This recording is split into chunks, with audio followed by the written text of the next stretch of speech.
Good day. This is Rob J from Harmonics once again with yet another video based on my hometown of Kingman, Arizona. Once again. Wow. I got a really interesting video.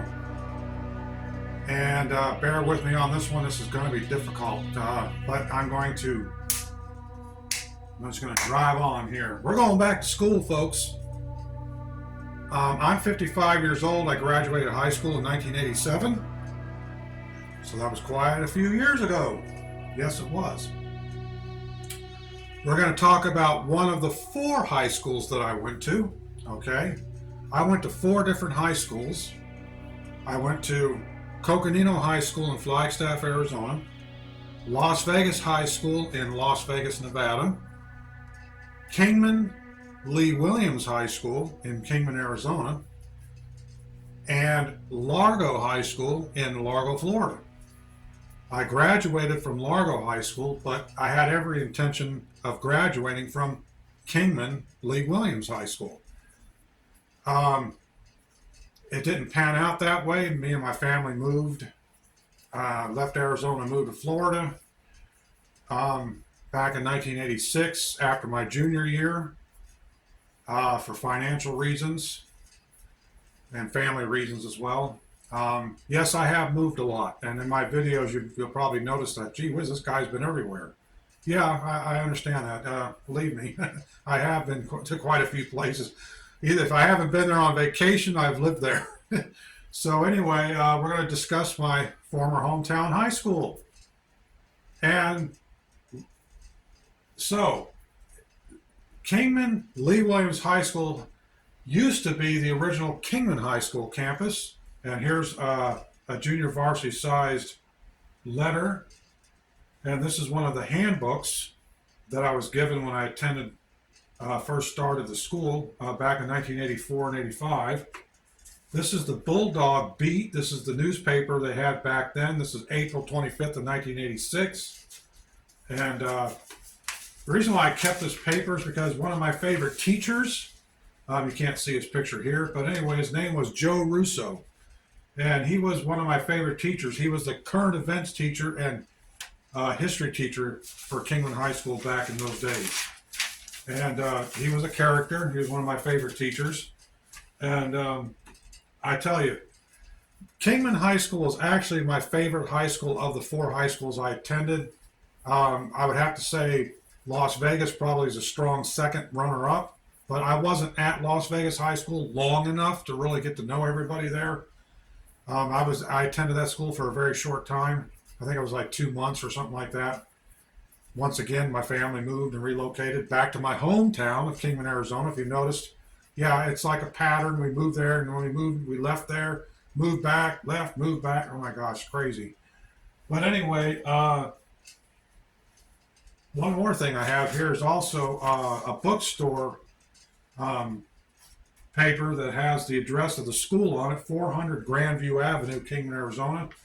Like I said, it was known as Kingman High School back in those days. A new high school campus was built for Kingman High School on the other side of town.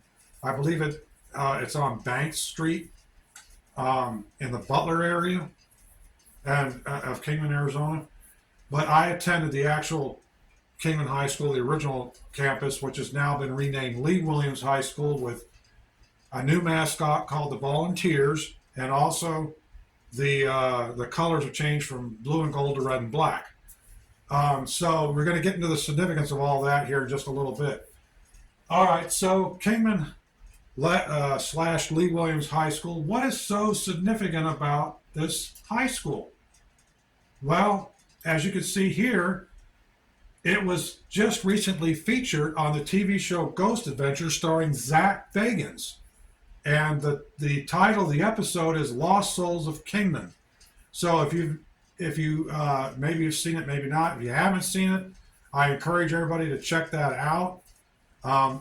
Zach and his team did an investigation of the high school grounds, the main building, the stadium, the library, the cafeteria, the band room, the basement, and Kingman's got a really interesting history, a very, very dark history, as a matter of fact. There's a lot of tragedy in this town, and I'll get to that in just a minute. So I'm going to go by my notes here strictly.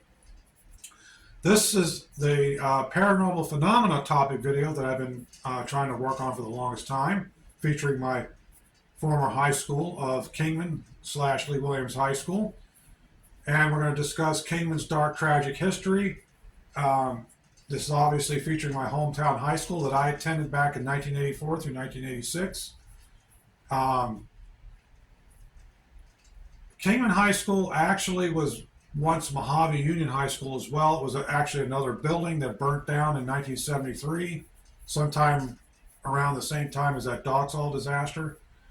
But anyway, what's significant about Lee Williams High School is it's actually named after one of the former principals, Lee Williams. And he was one of the volunteer firefighters that was killed in the Doxall disaster of 1973, one of the 11 firefighters. So we're going to just continue on with the notes here. Why this was featured on a Ghost Adventures TV show and why it was investigated for paranormal activity is because a lot of the students and faculty were complaining about, especially after hours and the late evening hours and what have you, of paranormal activity. Everything from poltergeist activity to shadow figures, intelligent hauntings, voice phenomena, and all kinds of, including the dark shadow figure. And one in particular, his name is, or he's referred to as the bowler hat man, and that is none other than Clement C. Lee, according to the legend. He was known to have killed his girlfriend on the streets of Kingman, I believe, and he was tried and convicted and was, obviously sentenced to death. And his body was buried at the old Pioneer Cemetery, okay?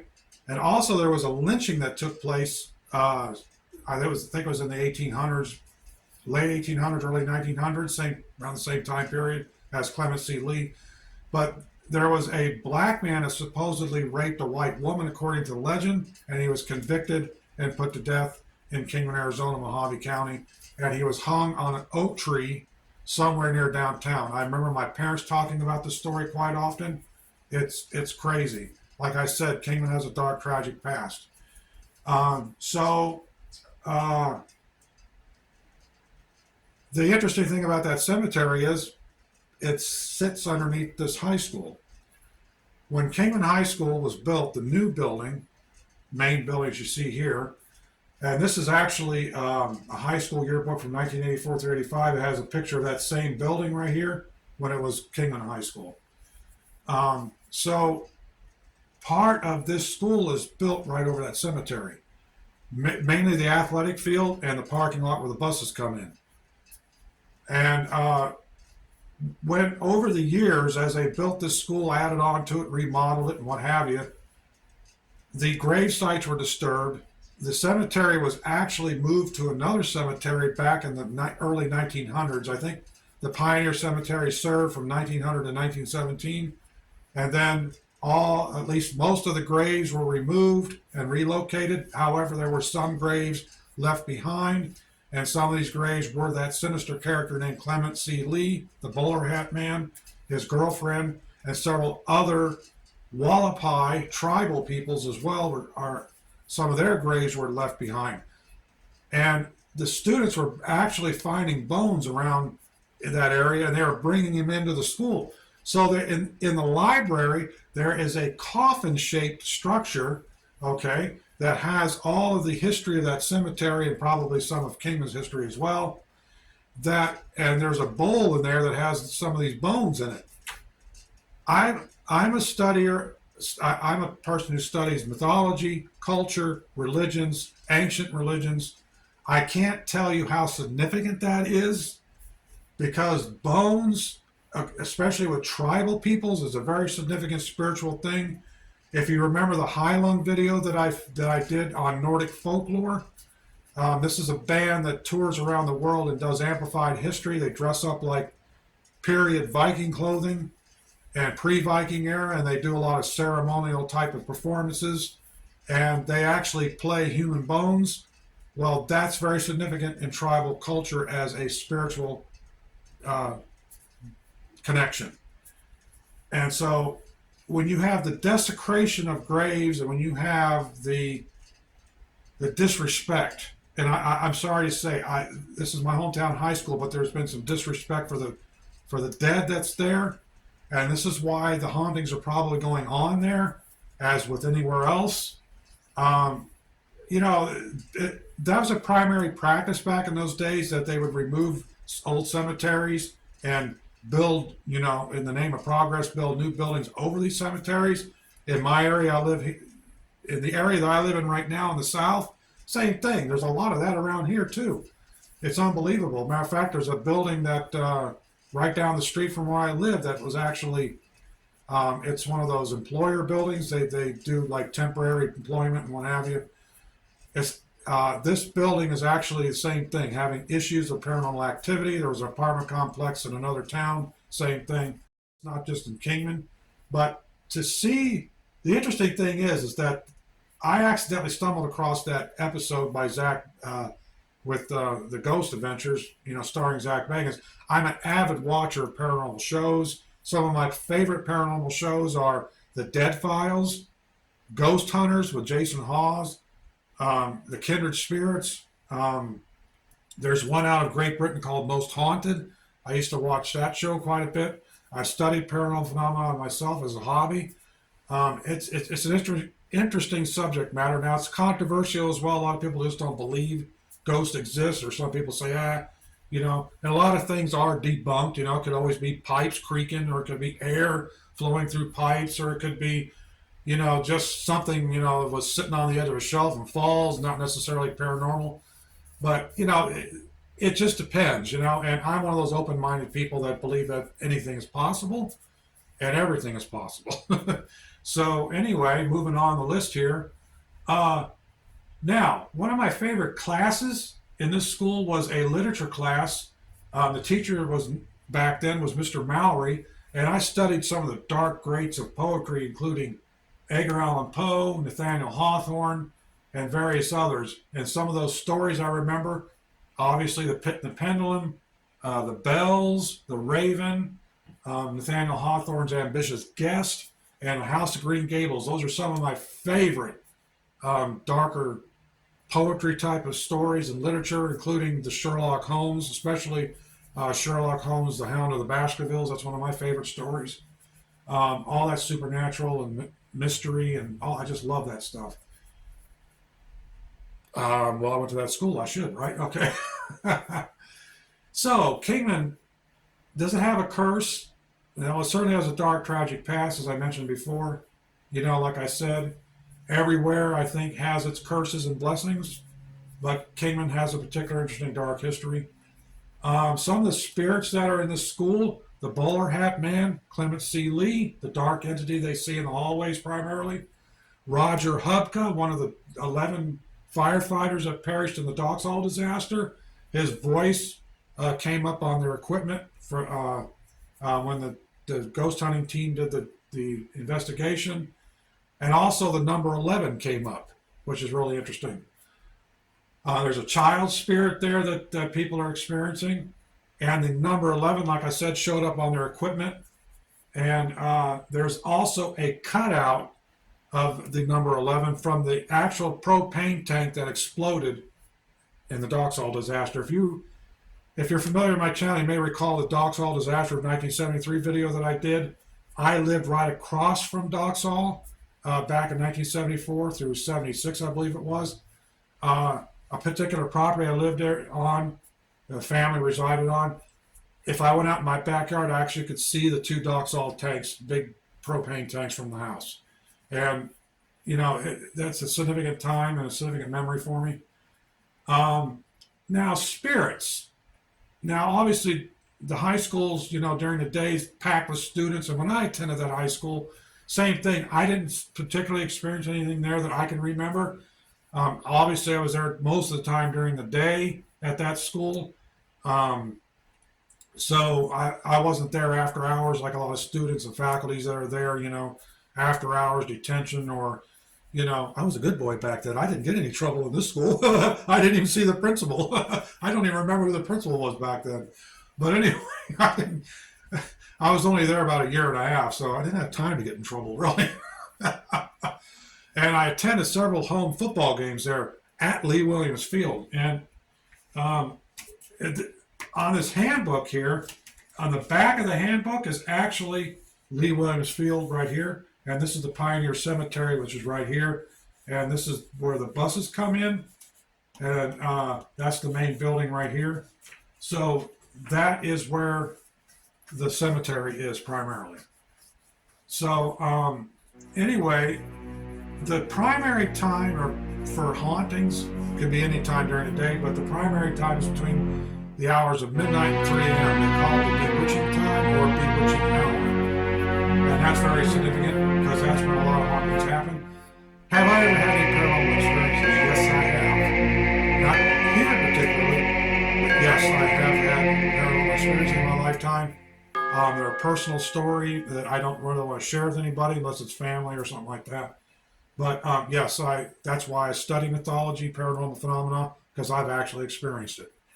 Now, everybody has their opinion about that. Oh, you're just seeing shadows, you're hearing things go bump in the night. Well, yeah, but it is what it is. So, hey, everybody has an opinion, right? There you go. Something else is interesting about this high school, that in the main building, pictured right here, this is Zach Bagans and his ghost hunting team on Ghost Adventures. This is the main building hallway right here. I think this is like the office area. There are t-shirts hanging up along the top here that actually have pictures of the firefighters. Yeah. So I need to contact the school and see if I can order me one of those. But anyway, I noticed those t-shirts there. And here's a picture of the Doxhall Disaster Memorial that has the 11 firefighters. Roger Hupka's voice is the one they picked up on their equipment. Now, we have a family acquaintance that we lost during that disaster, and that may have been Jimmy Cox. I actually made a video about that, a short.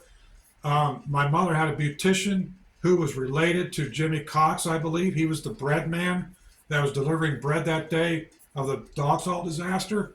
And his van was completely incinerated, and it's still there, I think, at the site. And these are the other 11 firefighters. Now, I had a teacher in first grade at Manzanita Elementary School that I attended in Kingman.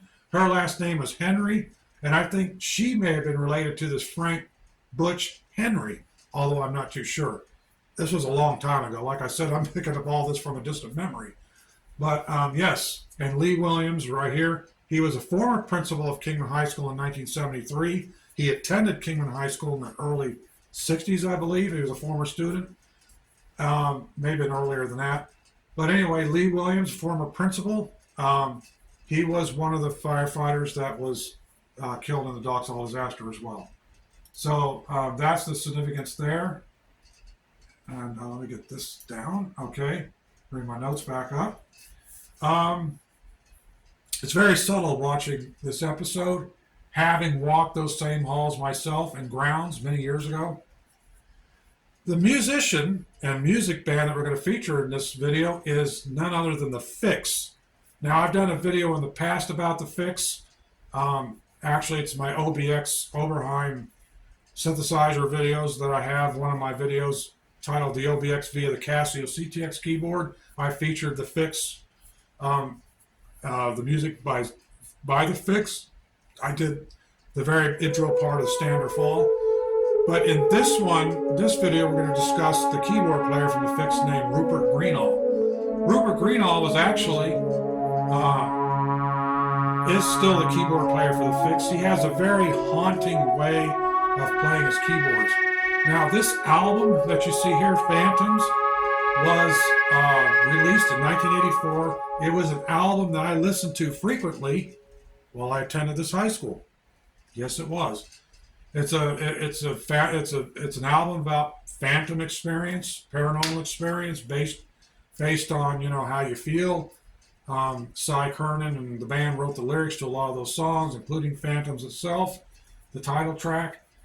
Phantom Living is a very haunting tone by Rupert Greenall, the keyboard player.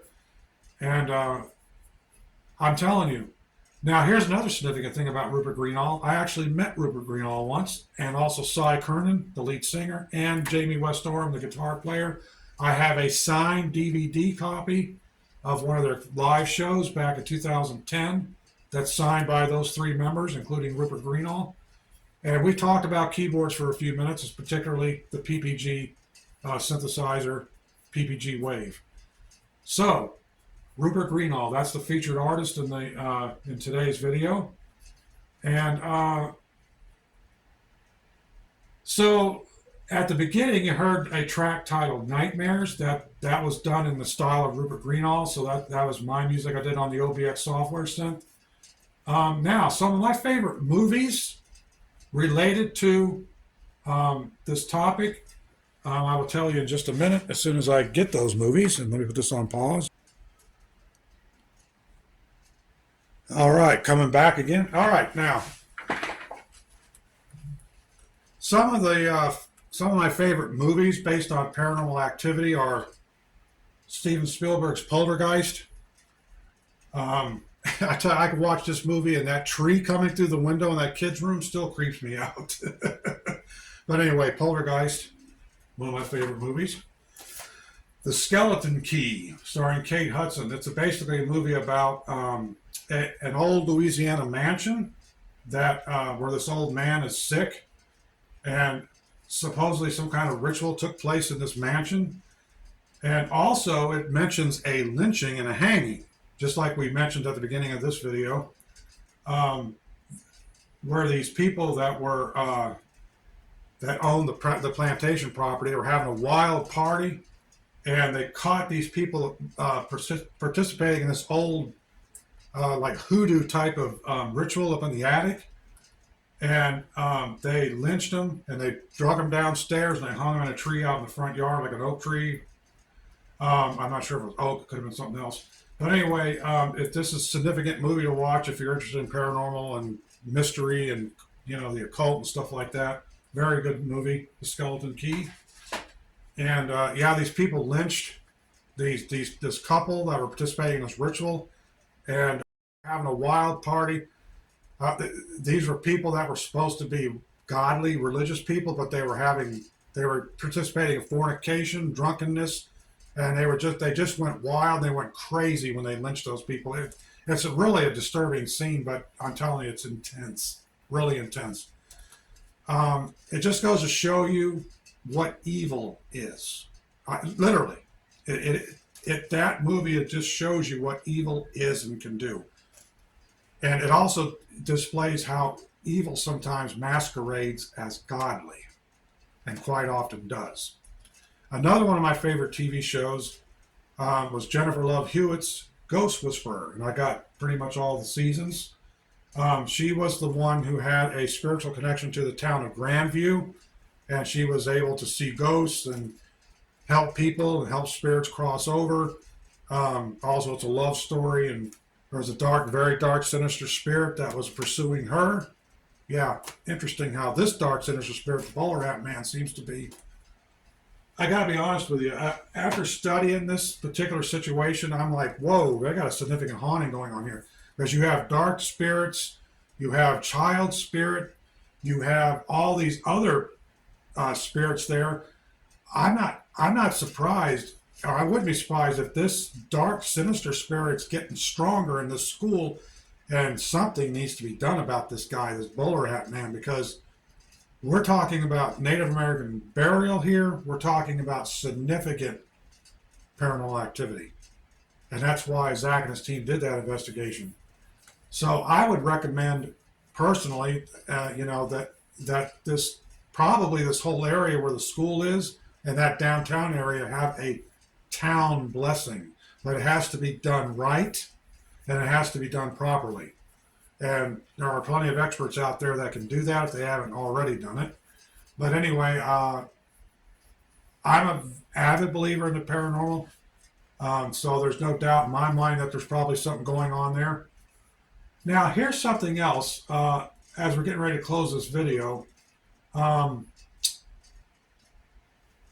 January, I believe it was the 27th, 1986, something significant happened that day. And I was actually attending a current events class, particularly that current events class with Mr. Joe Russo.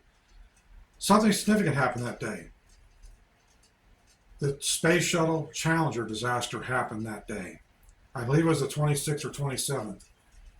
Anyway, a student ran into the classroom while the class was attended and said, "Oh no, the shuttle Challenger blew up. They've got the coverage on the news in the library." So, since we were a current events class, we actually went to that library, the very same library that has the coffin. We went to the library and we watched that news coverage. And that was a very, very long day, very disturbing day. But that was the Space Shuttle Challenger disaster.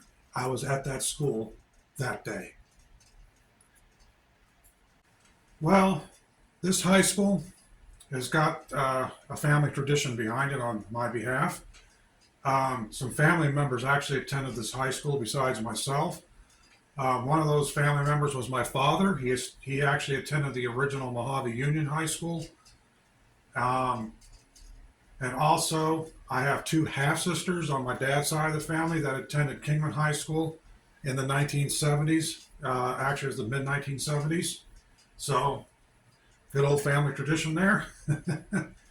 And so what do I think of the name change and the new mascot and colors? I think it's great. I think it's great that they named this high school after Lee Williams. And, you know, he was one of the volunteer firefighters. And the mascot's pretty cool, the volunteers, based on the firefighters, obviously. So I'm always going to be partial to it being Kingman High School because that's what it was when I attended it, obviously. But, you know, there must be something significant going on there. If the school district okayed this investigation and televised program on ghost adventures, I think that's pretty significant. It's kind of shocking in a way, but I think it's really interesting. Now, I've been to some interesting haunted places myself, and one of those places is St. Augustine, Florida. I visited St. Augustine in 2002, and it's supposed to be notably haunted, especially the lighthouse. The lighthouse was actually featured on Ghost Hunters, starring Jason Hawes, and so that's very significant there as well. Another small town I resided in that was actually smaller than Kingman. Kingman had a population of about 20,000. At the time I lived there in 85, 20 plus thousand. But actually I think there's closer to 70,000 people live there today. The smallest town I ever resided in was actually Milton, Delaware. And Milton, Delaware's got a historic district as well, and there's notably a haunted house there. So, interesting. And I resided in Delaware from 1991 to 1994. So, East Coast, West Coast, South, Florida, everywhere in between, Iowa. So, yes, I have moved around a lot. And anyway, I hope you enjoyed this video. I hope it was informative and at least interesting, if anything else. Stay tuned for more projects in the near future. As usual, all I need is time. Thank you for watching and listening. This is Soul Harmonics, Rob J. Thank you. Good day.